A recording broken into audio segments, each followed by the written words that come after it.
Amém? Abra sobre comigo em Juízes capítulo 6. Juízes capítulo 6, versículo 1. Glória ao nome de Jesus. Eu quero agradecer pela oração e pelos presentes semana passada. Fiquei muito honrado, não estava esperando isso pela manhã. O nosso profeta da casa, Lucas Tel. Gente, eu sou muito amado pelo meu irmão. Vocês são amados pelo irmão de vocês? E eu fiquei tão feliz. Muito obrigado pela honra, e oro para que o Senhor possa abençoá-los cada vez mais. Tantas palavras proféticas que foram reveladas, tantas direções, confirmações, tantos presentes que eu recebi. Algumas pessoas perguntaram assim: pastor, você está indo embora para os Estados Unidos? Eu falei assim: ainda não, calma, estou aqui ainda.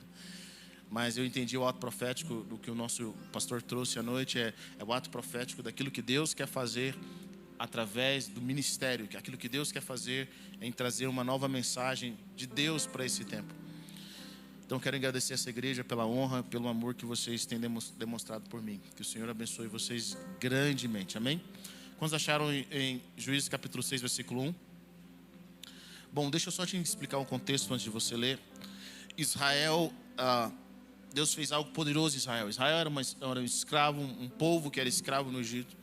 Eles não tinham a mínima condição natural de sair do Egito. Deus tira eles do Egito com sinais e maravilhas. Deus manda 10 pragas no Egito. Deus abre o mar vermelho. Deus ele traz alimento, guia o povo pelo deserto.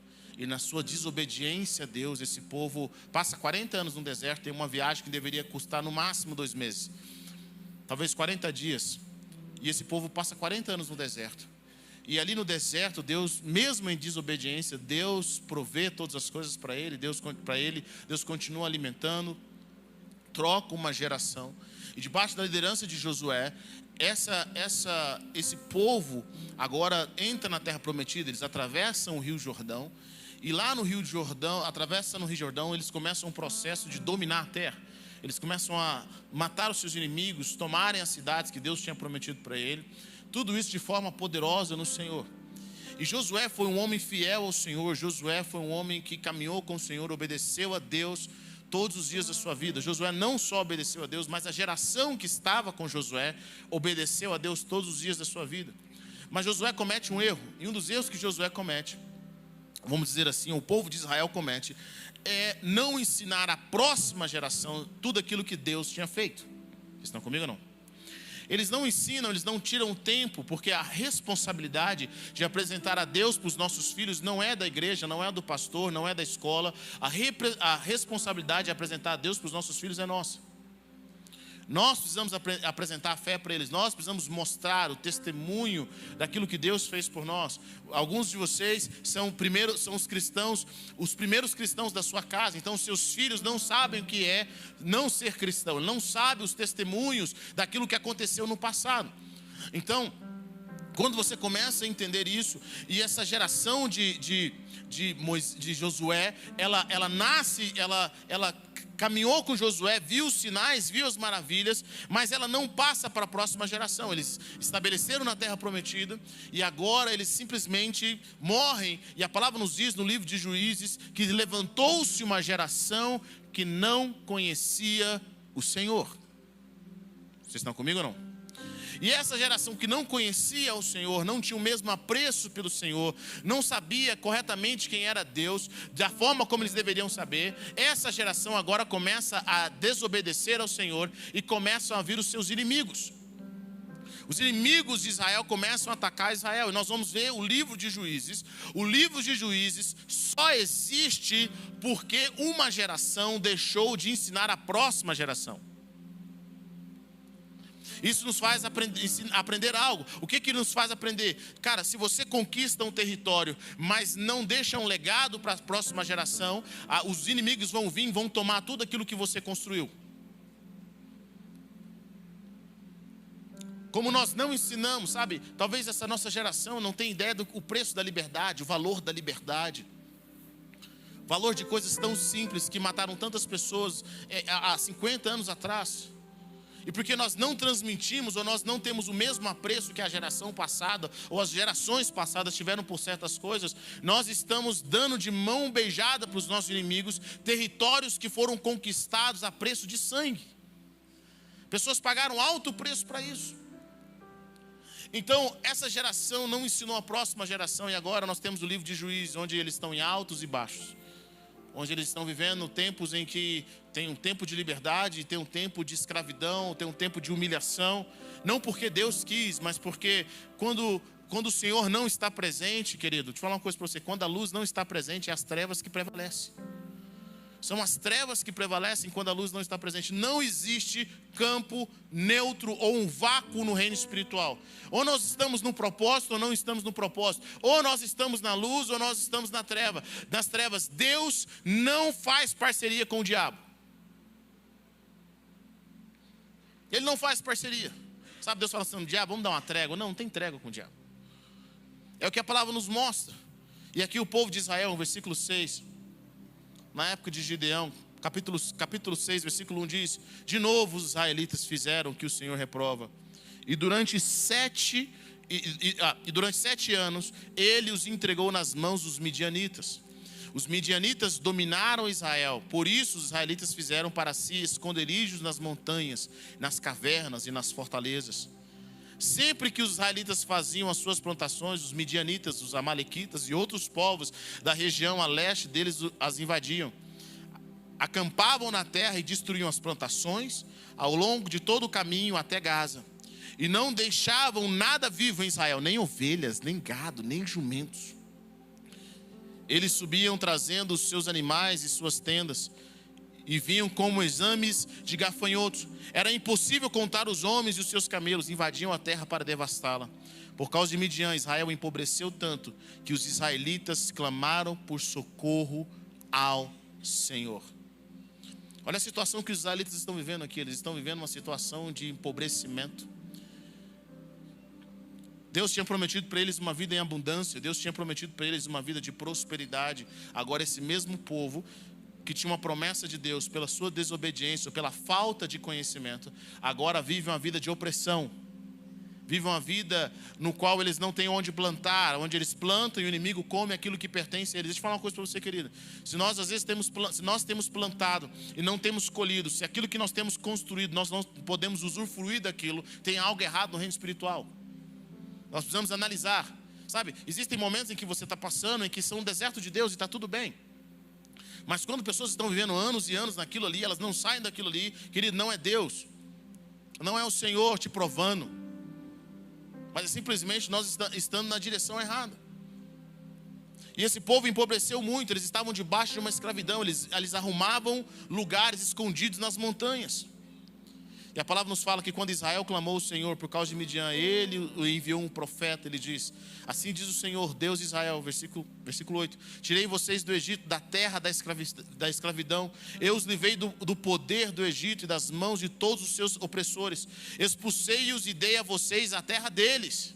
E também disse a vocês: eu sou o Senhor, o seu Deus. Não adorem os deuses dos amorreus, em cuja terra vivem. Mas vocês não me deram ouvidos. Versículo 11: então o anjo do Senhor veio e sentou-se sobre a grande árvore de Ofra, que pertencia ao Abiesrita Joás. Gideão, filho de Joás, estava malhando o trigo num tanque de prensar uvas, para escondê-los dos medianitas. Então o anjo do Senhor apareceu a Gideão e lhe disse: o Senhor está com você, poderoso guerreiro. Versículo 13: ah, Senhor. Gideão respondeu: se o Senhor está conosco, por que aconteceu tudo isso? Onde estão as suas maravilhas que os nossos pais nos contam, quando dizem: não foi o Senhor que nos tirou do Egito? Mas agora o Senhor nos abandonou e nos entregou nas mãos de Midian. O Senhor se voltou para ele e disse: com a força que você tem, vá libertar Israel das mãos de Midian. Não sou eu que o está enviando? Eu acho interessante porque Israel clama ao Senhor. Eles estão num momento muito difícil. Eles estão no momento onde eles estão colhendo a sua própria desobediência. Mas quando eles clamam ao Senhor, Deus ouve. Você está comigo ou não? Deus não fala assim: Israel, você vai sofrer um pouquinho mais agora. Isso significa algo interessante no coração de Deus. Deus, mesmo a gente sendo desobediente, a sua graça e o seu amor sobre nós se estende, que é assim que nós levantamos o nosso clamor, assim que nós nos humilhamos, o Senhor simplesmente fala: eu vou ouvir vocês. Israel estava em profunda guerra, em profundo empobrecimento, mas mesmo assim, quando eles clamaram a Deus, Deus ouviu de prontidão, enviou um profeta e enviou um anjo. Existe um poder quando nós nos humilhamos, quando nós nos quebrantamos diante de Deus. Amém? Existe um poder, querido. O Senhor, Ele não despreza o coração contrito, Ele não despreza o coração quebrantado. Mas Deus resiste aos soberbos, Ele resiste àqueles que são orgulhosos. Israel foi buscar a Deus não porque amava a Deus, eles buscaram a Deus porque estavam passando problemas. Você conhece alguém assim? Alguém que só busca a Deus quando a coisa está feia? Não precisa olhar para o lado, dá problema. Mas sabe de uma coisa? Deus é tão amoroso que Ele ouve, que Ele atende a esse pedido. E o Senhor envia um anjo. Esse anjo sentou sobre a grande árvore. A palavra de Deus nos diz, perto de onde Gideão estava malhando o trigo. Só que Gideão não sabia que era um anjo. Esse anjo aparece de forma natural. Ele não apareceu com asas, ele não apareceu resplandecente, ele aparece como um ser humano normal. E Gideão está conversando com o anjo sem saber que era o anjo. E eu acho interessante porque Gideão está malhando o trigo num tanque de prensar uvas. Tanque de prensar uvas não é lugar de malhar trigo.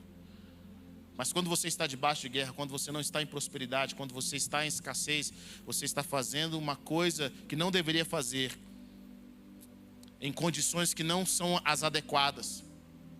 Porque você não está vivendo a plenitude, não está vivendo o transbordar. Gideão estava lá, malhando o trigo num tanque de prensar uvas para escondê-los dos midianitas. Que tipo de vida é essa? E o anjo aparece para Gideão e fala assim: o Senhor está com você, poderoso guerreiro. Gideão estava escondido, mas Deus chama ele de poderoso guerreiro. E Gideão começa: se o Senhor está conosco, por que aconteceu tudo isso? E ele começa a reclamar com o anjo, ele começa a falar com o Senhor, ele começa, sem saber que era um anjo, ele começa a reclamar e fala assim: onde está o Deus dos nossos pais, o Deus que nos livrou do Egito? Mas agora o Senhor nos abandonou e nos entregou nas mãos de Midian. Sabe de uma coisa? O anjo não responde à reclamação de Gideão. O anjo não responde ao que Gideão pensava sobre si mesmo. Você vai ver mais à frente. O anjo chama Gideão pelo propósito eterno que ele tem em Deus. Sabe, Deus não te chama pela sua fraqueza, pela sua limitação. Deus chama você pelo propósito eterno.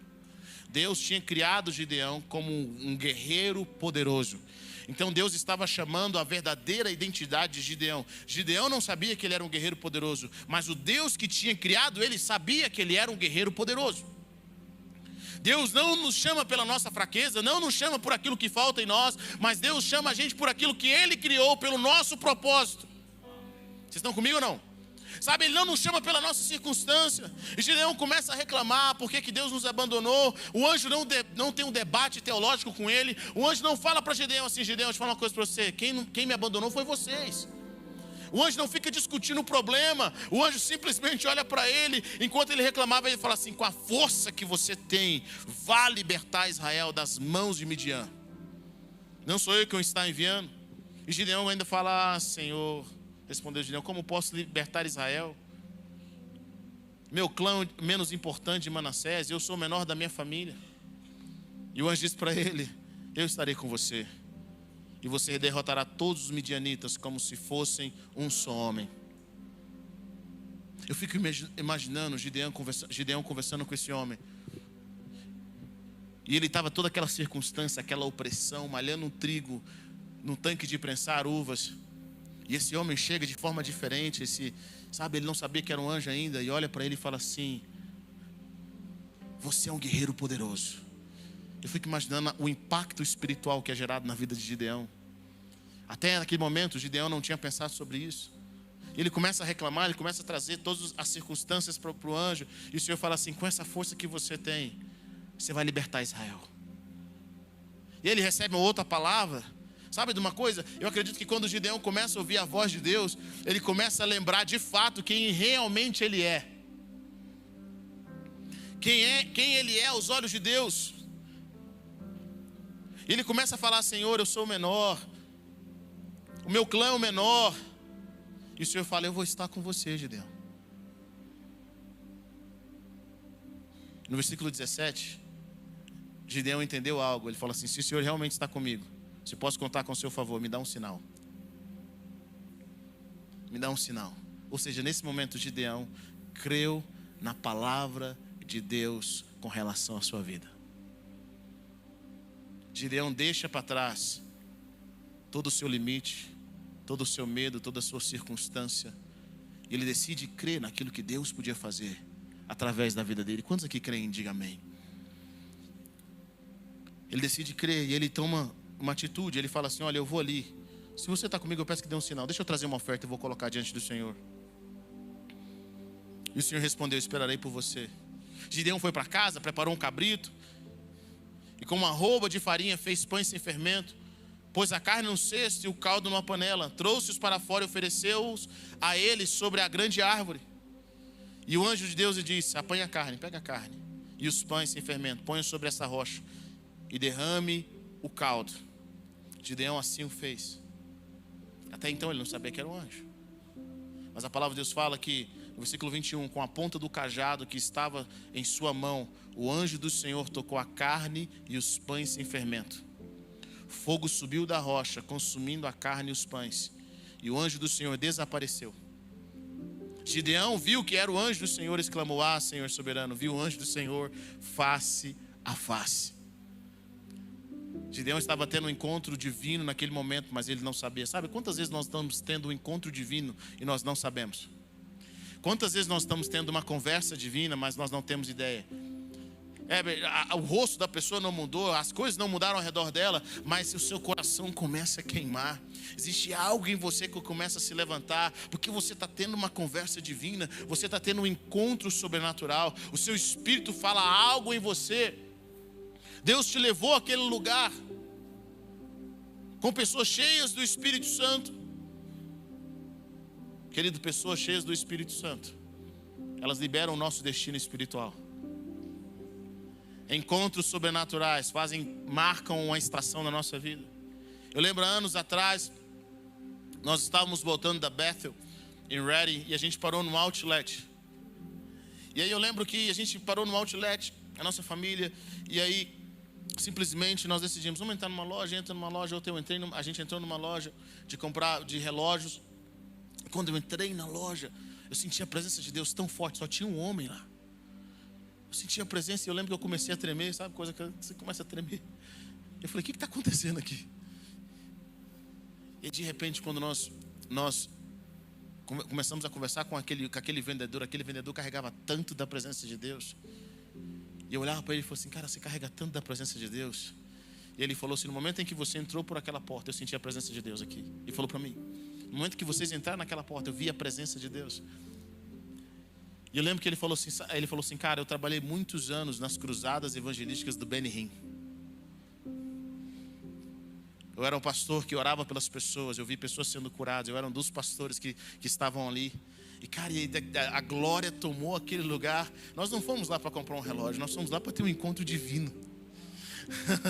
E ele simplesmente começou a profetizar sobre as nossas vidas. Ele começou a liberar palavras sobre as nossas vidas. Ele começou a trazer ministrações. Querido, nós nunca sabemos o que Deus pode fazer. Quando você tem encontro com homens e mulheres de Deus, você sabe quem você é. Não gera dúvida, mas gera um encorajamento para o seu propósito. Conversas edificadoras trazem você para quem você realmente é. O anjo teve esse encontro com Gideão. Havia um Gideão antes e depois do encontro com o Senhor. Ele achou que era algo comum, era algo normal, mas na realidade era o próprio Deus. O anjo toca com o cajado naquela oferta. A Bíblia diz que fogo subiu e ele desaparece. E Gideão então percebe que aquilo que ele estava vivendo era um momento santo. Nós aprendemos algo também aqui.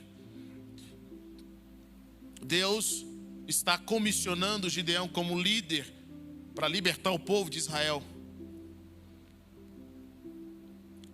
Gideão, depois desse encontro, ele entendeu que que ele viu Deus face a face, e o Senhor fala para ele: olha, você não vai morrer, seja paz com você, haja shalom na sua vida. Então Gideão, ele constrói um altar em honra ao Senhor, ele deu este nome: o Senhor é paz. Até hoje o altar está em Ofra dos Abiesritas. E olha que interessante, quando Gideão tem um encontro com o Senhor, ele não sabia exatamente o que era, mas ele sentiu o desejo de ofertar, ele sentiu o desejo de entregar algo.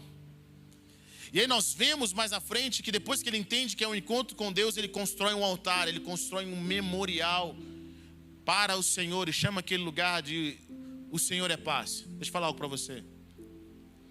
Quando Deus faz algo na sua vida, preste atenção nisso. Você precisa aprender a construir memoriais.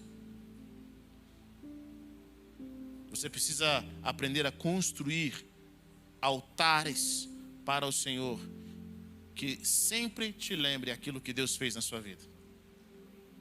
Às vezes, querido, Deus tem feito tanto na nossa vida, Deus já fez tanto na nossa vida, mas nós não viemos construindo altares, nem honrando a Deus e lembrando aquilo que Deus fez, aquilo que Deus colocou na nossa vida, os milagres.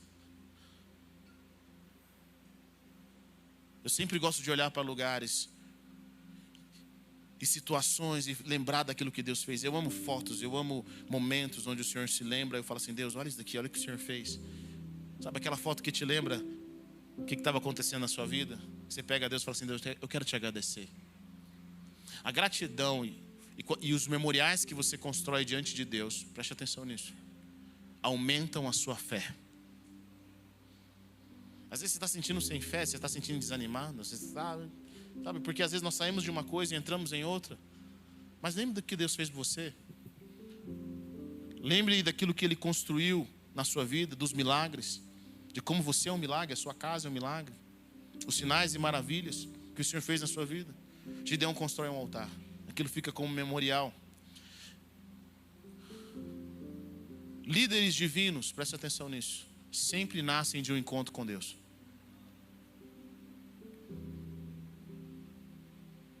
Tem muita gente querendo ser enviado, mas Deus não enviou. Mas líderes divinos sempre nascem de um encontro com Deus. Deus usa líderes. Deus usa pessoas. Líderes são necessários para trazer revoluções. São necessários para trazer uma mudança. Para que serve um líder? O líder serve para trazer uma mudança.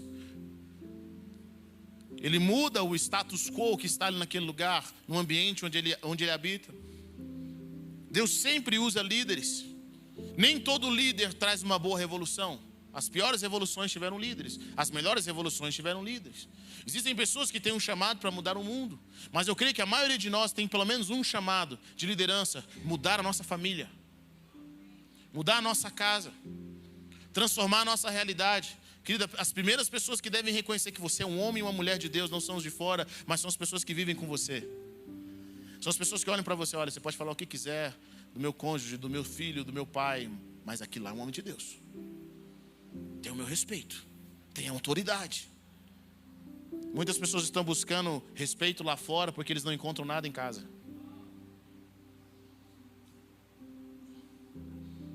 Quem convive com você diz que você é um homem de Deus? Diz que você é uma mulher de Deus? Que você tem autoridade? Que quando você fala é como se o próprio Deus estivesse falando? Não porque você manipula, mas porque a presença de Deus colabora com você, dizendo: isso que ele está falando, meu servo está dizendo é verdade. Primeira nossa Jerusalém, meu irmão. Primeira nossa Jerusalém. Queremos conquistar lá fora, enquanto Deus está falando: vem conquistar aqui dentro. Gideão tem um encontro com o Senhor. Gideão tem um chamado agora não só para mudar a sua família. Gideão tem um chamado para mudar uma nação. Mas olha que interessante, eu gosto da história de Gideão, porque Gideão nos conta um processo. Gideão nos conta o que Deus vai fazer. Ele tem um chamado, Deus levanta líderes. Nós precisamos de líderes hoje, homens e mulheres que tiveram um encontro com Deus. Não homens e mulheres que têm uma opinião apenas, mas homens e mulheres que tiveram um encontro com Deus. E por causa desse encontro com Deus, eles começam a liderar.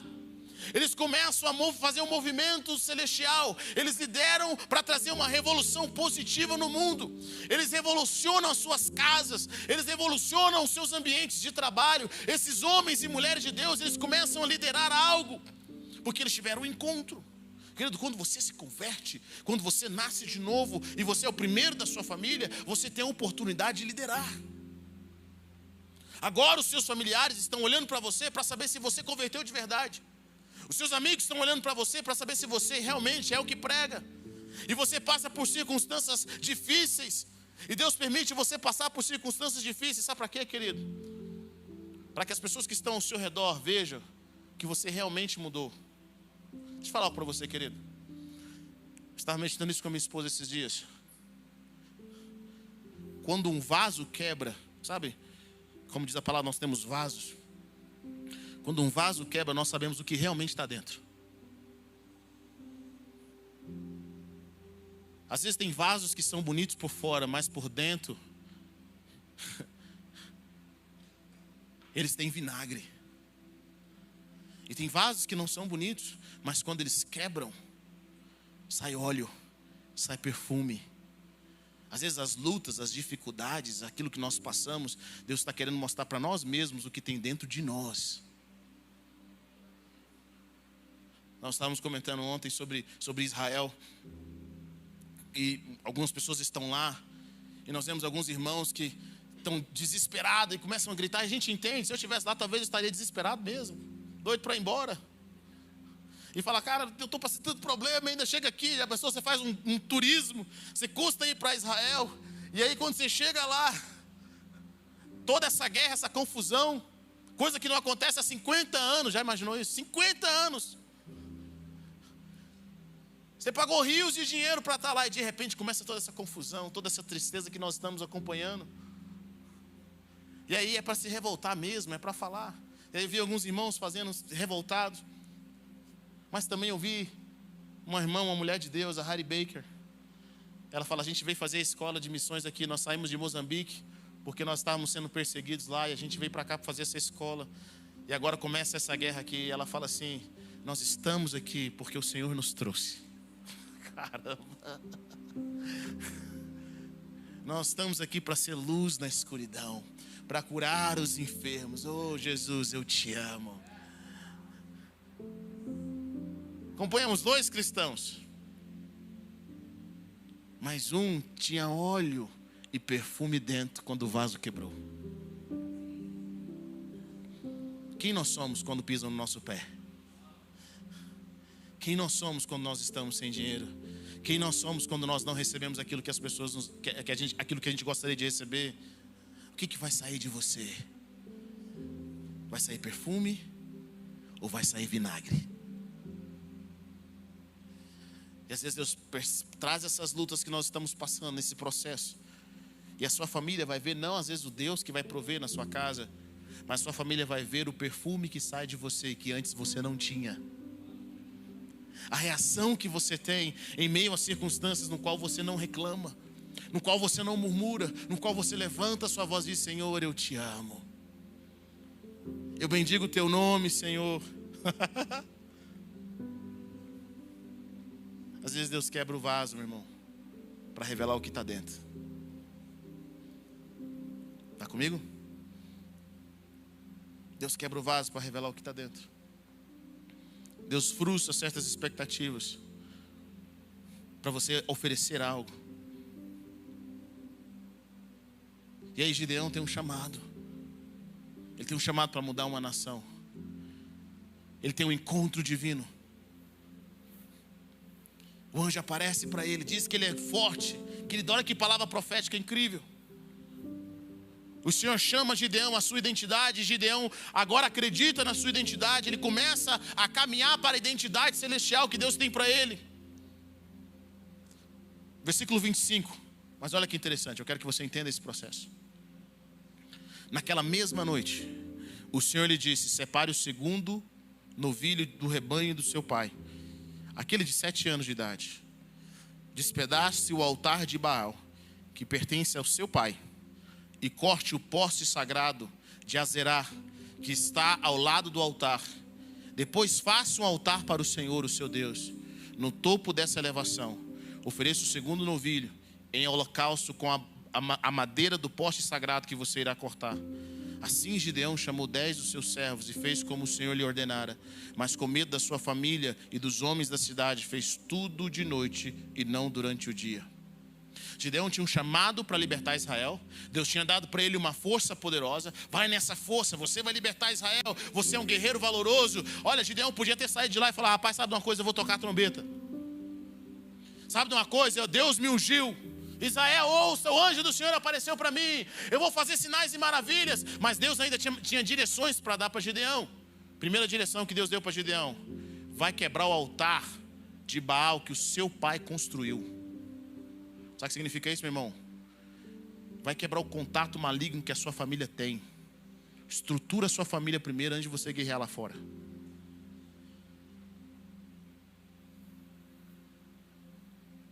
Gideão tinha que quebrar um altar de Baal, que o pai dele tinha construído, que ficava na cidade dele. Deus, antes de enviar Gideão para a guerra, Deus fala para Gideão agora trabalhar em áreas da sua vida, na sua família. Ele começa um processo na sua casa.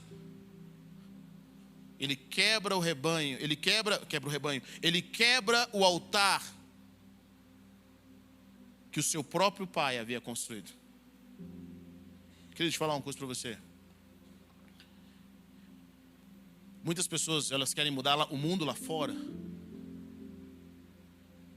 mas elas não querem enfrentar os seus próprios familiares. Elas não querem reestruturar a sua própria casa, destruir os altares malignos que estão lá, para construir altares ao Senhor.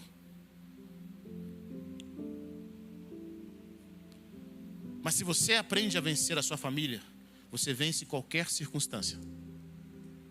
Está comigo ou não? Se você aprende a vencer, a ser fiel ao Senhor no meio da sua casa, você é fiel em qualquer circunstância. A nossa família nos ensina. Os nossos maiores medos estão em casa. Os nossos maiores desafios estão em casa. Se você vence em casa, se você vence as suas circunstâncias, quando Deus te chama para algo, você vence em qualquer lugar. Deus está falando para Gideão: vai vencer em casa primeiro. O medo de Gideão era tão grande que ele faz o serviço que Deus manda ele fazer, não durante o dia, mas à noite. A palavra de Deus fala: Gideão fez à noite, com medo de sua família e dos homens da cidade. Para você não agradar, você precisa de coragem. Todos nós queremos ouvir o anjo dizendo para nós: você é o varão de guerra, um guerreiro vitorioso. Mas quando Deus começa a dar direções específicas, em mexer em áreas que nós não gostaríamos de mexer, principalmente na nossa casa, nem todos têm coragem de seguir esse passo. Mas Gideão faz de madrugada, mas faz no oculto, mas faz. Ele quebra os altares malignos da sua casa e constrói um altar ao Senhor na sua casa. Com certeza o pai dele era um homem honrado.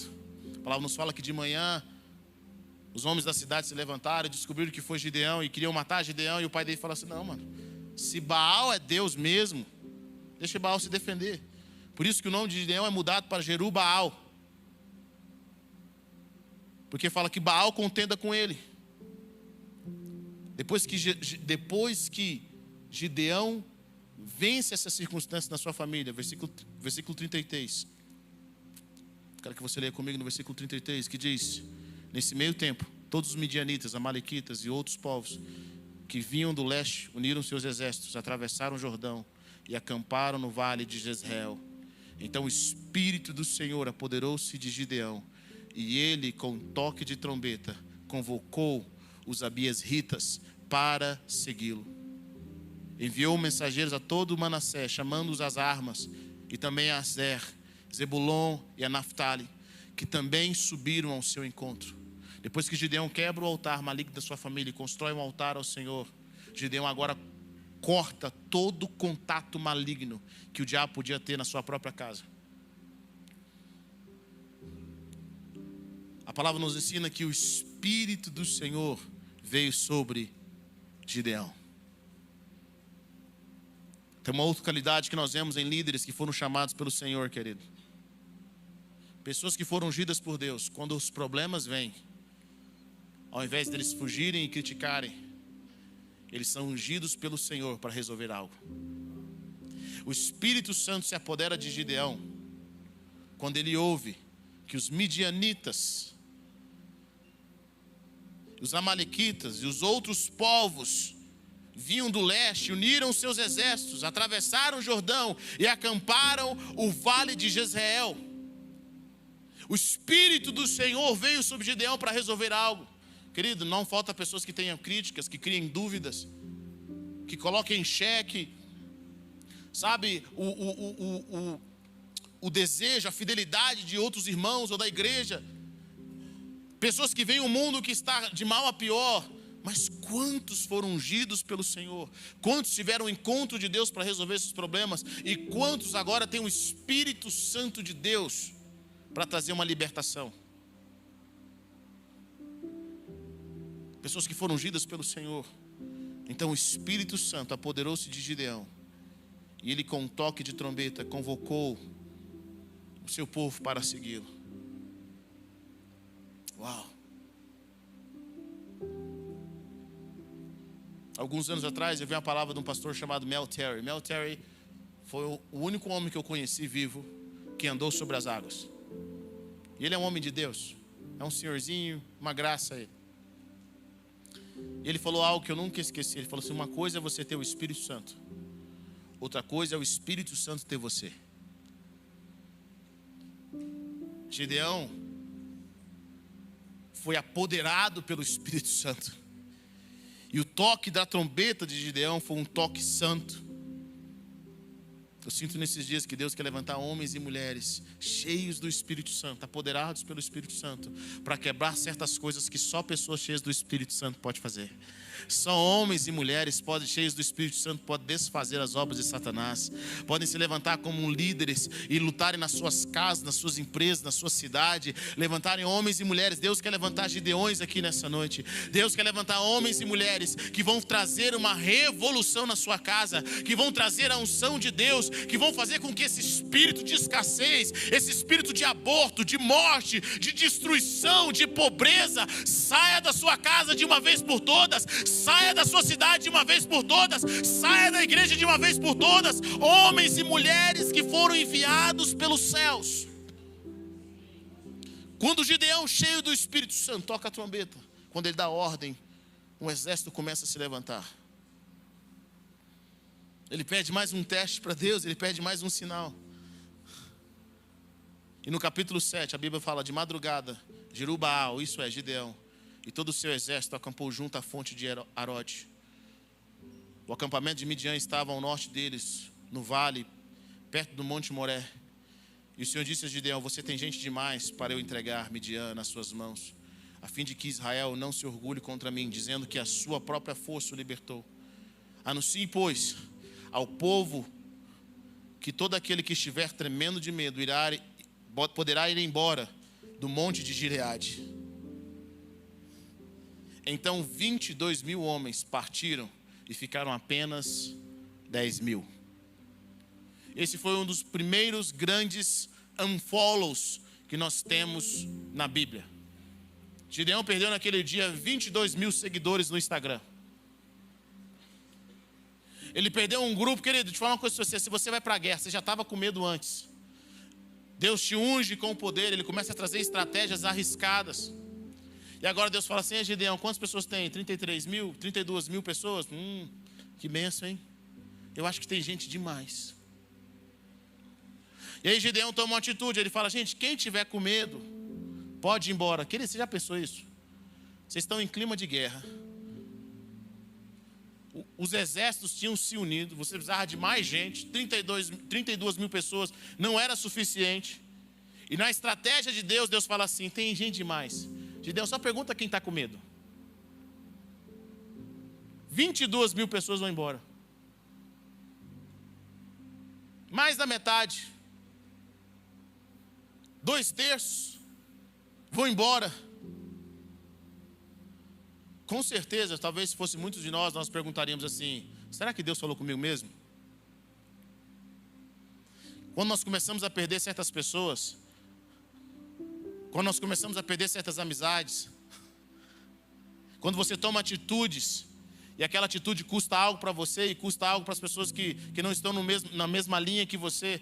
Será que nós pensamos assim, será que Deus falou comigo mesmo? Gideão perde 22 mil pessoas.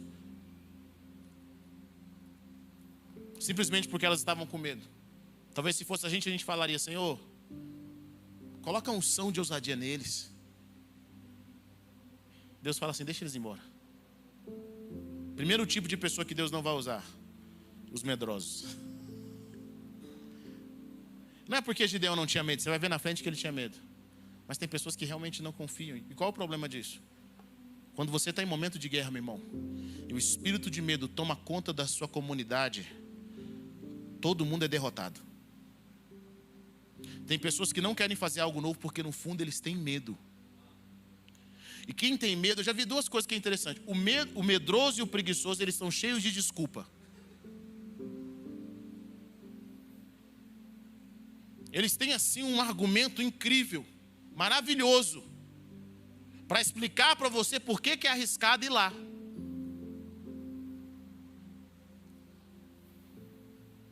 Então Deus tira primeiro os medrosos. Bom, na minha Bíblia diz que os medrosos não herdarão o reino de Deus. Não sei na sua, mas a minha diz isso. E aí Deus fala, ainda ficou muito, 10 mil. Mas o Senhor tornou a dizer a Gideão, ainda gente demais. Que direção é essa, querido? Gideão é um homem cheio de medo, ele pede sinais para Deus. Deus agora ele consegue ajuntar 32 mil pessoas, que já era um milagre. Debaixo de uma direção de Deus, 22 mil pessoas vão embora. Agora sobram ainda 10 mil e Deus fala assim, ainda tem gente demais. Deus não disse para Gideão, quando chamou Gideão para a batalha, Deus não disse para Gideão, Gideão, deixa eu falar uma coisa para você. Vai ser só 300 pessoas. Deus não falou nada disso. Quando Gideão ouviu a direção de Deus, ele foi seguindo passo a passo aquilo que Deus estava falando. Isso nos ensina algo poderoso, querido. Quando Deus tem um chamado para a nossa vida, alguns de vocês não estão se movendo porque vocês estão esperando a figura completa. Deixa eu falar algo para você, Deus não vai te dar a figura completa.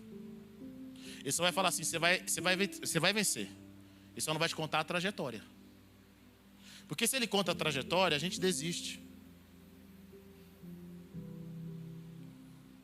Então ele vai passo a passo.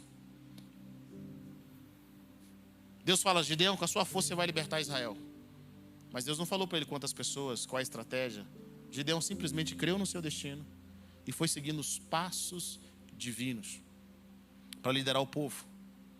E o Senhor deu uma estratégia para Gideão e falou, leva esse pessoal para beber água. Separe os que bebem água lambendo-a, como faz o cachorro, daqueles que se ajoelharam para beber. O número dos que lamberam a água, levando-a com as mãos à boca, foi de 300 homens. Todos os demais se ajoelharam para beber. Fico imaginando Gideão naquele momento. 10 mil, Senhor, com 10 mil, o que eu vou fazer com esse povo? Eu espero que pelo menos seja metade que o Senhor vai selecionar. E lá está Gideão contando da instrução que Deus tinha dado, só sobrou 300. Querida, a gente não sente o peso porque a gente não está na frente da guerra. A gente não sente a decisão difícil porque não é a nossa pele, nós não somos Gideões. Um ato errado ali, o não ouvir de Deus claramente, querido, podia custar muito. Podia custar a vida dele. E agora, Deus já tinha tirado 22 mil pessoas. Agora Deus vai tirar 9.700 pessoas. Talvez Gideão deve ter pensado, gente, vocês contaram certinho? Olha, será que é só 300 mesmo? Não é possível. E aí nós vemos Deus eliminando um segundo grupo de pessoas para a guerra. Aqueles que não estavam prontos. Aqueles que não estavam atentos. Meu irmão, em período de guerra, você não ajoelha para beber água não, meu irmão. Você fica atento. Esses eram homens corajosos, mas eram homens que não estavam prontos. Deus tira primeiro os medrosos, depois tira aqueles que não estavam prontos. A seleção é do Senhor, não é do homem. Não era Gideão que estava escolhendo, era o próprio Deus. Deus já sabia o número. Versículo 7 diz: o Senhor disse a Gideão: com os 300 homens que lamberam a água, livrarei vocês e entregarei os midianitas nas suas mãos. Mandem para casa todos os outros homens. Gideão mandou os israelitas para suas tendas, mas reteve os 300. E estes ficaram com as provisões e as trombetas dos que partiram. Imagine a decisão difícil de Gideão, de mandar embora esses homens. Mas pessoas que são ungidas pelo Senhor, eles não são guiados pela circunstância, e eles não são guiados pela lógica apenas. Eles são guiados pela voz de Deus. Sabe, existe a lógica, Deus usa a lógica e é bênção. Mas Deus, quando Deus fala com você, nem sempre a sua lógica vai concordar com Deus. E a pergunta que nós temos que fazer é: quando Deus fala conosco, que afeta a nossa lógica, que machuca a nossa lógica, nós vamos ouvir o que Deus está dizendo, ou nós vamos ouvir o que a nossa mente está dizendo? Sabe, para muitos de vocês, não faz nem sentido o chamado que Deus tem para você, o que Deus quer fazer através da sua vida. Por tudo que você viveu, por todas as falhas que você tem, você não se sente capacitado, você não se sente ungido. Deus vai me usar para quê? Deus vai fazer o que através da minha vida? Como que Deus vai mudar essa cidade? Como que Deus vai mudar esse país? Deixa eu falar algo para você, querido. Quando Deus nos chama na nossa verdadeira identidade, nós nos tornamos irreconhecíveis. Porque agora nós somos ungidos pelo Senhor para realizar coisas extraordinárias. Pessoas que estão conectadas a Jesus, pessoas que estão ligadas a Ele. Eu fico imaginando como os parentes e os amigos dos discípulos de Jesus não conseguiram reconhecer Ele. Os próprios líderes de Israel falaram assim: eles estiveram com Jesus, porque é claro que eles não têm a educação que nós temos. Eles caminharam com o Senhor. Gideão não sabia exatamente o que ele estava fazendo, ele só tinha uma palavra. E ele estava sempre esperando o próximo passo. Pastor, como que eu sei que eu estou vivendo o propósito de Deus? Você está sempre esperando o próximo passo de Deus. Você está sempre: Senhor, deixa eu ouvir. Deixa eu ouvir. Jesus fala algo para os seus familiares que queriam ver ele subindo para a festa de Jerusalém. Ele fala assim: para vocês qualquer hora é hora. Quem não está no propósito, qualquer hora é hora. Mas para quem está no propósito, sabe a hora certa de subir. Ele está esperando a direção. Ele não se move sem a direção dos céus. E olha que poderoso. Gideão estava quebrantado. Se tem uma coisa que Gideão estava naquele momento, em todo o tempo de guerra, era buscando uma instrução, uma direção divina. Alguns de vocês têm batido em tantas portas, têm corrido para tantos lugares, mas não têm assentado para ouvir a voz mais importante, que é a voz que te garante a vitória. É a voz do próprio Deus.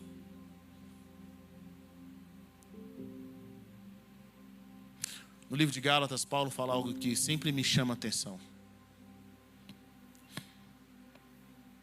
Ele fala assim: vocês começaram pelo Espírito e agora vão continuar na carne? É comum nós começarmos algo porque Deus nos chamou. Nós tivemos um encontro com o Senhor, foi a presença de Deus, e aí de repente, cara, foi Deus que te ativou, Ele fez algo na sua vida. E aí com o passar do tempo a gente começa a achar: rapaz, eu acho que isso aqui tem que estar nas minhas costas. Eu tenho que fazer por merecer, eu tenho que ser a pessoa que vai fortalecer, eu tenho que ser essa pessoa. E Deus está falando assim para nós: você não é nada sem a minha presença. Você começou pelo Espírito, por que agora você quer continuar na sua força, na força do braço? Gideão para mim é um exemplo de sucesso em vários aspectos aqui, porque ele ouviu o chamado, ele foi seguindo passo a passo aquilo que Deus tinha sobre a vida dele. Gideão começa em Deus e dá continuidade em Deus. Ele continua conectado, ele precisava do Senhor.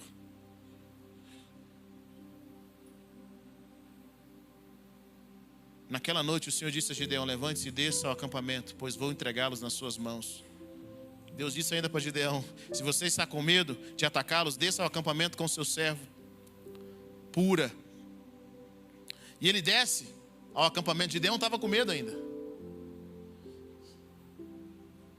E ele desce ao acampamento e ouve os midianitas contando um sonho. E ele é encorajado por aquele sonho e tem uma direção do Senhor para derrotar aquele povo. Deus começa um processo de vitória no povo de Israel. Gideão tinha medo, Gideão não se sentia qualificado, mas o encontro com a presença, ele acreditou naquilo que Deus disse que ele era. E durante o seu chamado, a sua batalha, Gideão ouvia cada direção que Deus tinha para ele. Cada direção. Sabe, querido, nós precisamos aprender Senhor, eu quero me mover no Senhor. Eu quero começar no Espírito. Eu quero continuar no Espírito. E eu quero terminar no Espírito. Após essa batalha, Deus traz uma libertação poderosa em Israel. E o povo de Israel fala assim: Gideão, vem ser rei sobre nós. Sabe o que Gideão disse? Eu não vou ser rei sobre vocês. Deus é o rei de vocês. Gideão não fez aquilo que Deus não queria que ele fizesse. Deus quer levantar homens e mulheres aqui nessa noite. Existe um encontro com o Senhor marcado para chamar você à sua verdadeira identidade. A sua verdadeira identidade não são as circunstâncias, não é aquilo que as pessoas dizem sobre você, nem aquilo que seus familiares dizem sobre você. Abraão teve que sair da sua tela e da sua parentela para que Deus pudesse mostrar a ele a sua nova identidade. Eu sinto que nessa noite o Senhor quer chamar pessoas aqui a sua nova identidade. Esse encontro com o Senhor que vai levar você a viver aquilo que Deus diz sobre você. Sabe, alguns de vocês têm aqueles fantasmas que viram e mexem e trazem você para baixo. Vira e mexe, trazem você para você lembrar aquilo que era no passado, aquilo que você não pode fazer. Querido, eu não estou aqui para focar naquilo que você não pode fazer, mas eu estou aqui para focar naquilo que Deus pode fazer através de você. Aquilo que Deus pode realizar através da sua vida. E eu quero dizer algo para você, querido: nenhum de nós fomos criados por Deus para ficarmos passivos. Nenhum de nós fomos criados por Deus para ver a nossa família sendo derrotada, a nossa nação ser derrotada, ver o mundo, as trevas avançando e ficarmos por isso mesmo. Todos nós temos um chamado de Deus, e esse chamado de Deus nos fez mais que vencedores em Cristo Jesus.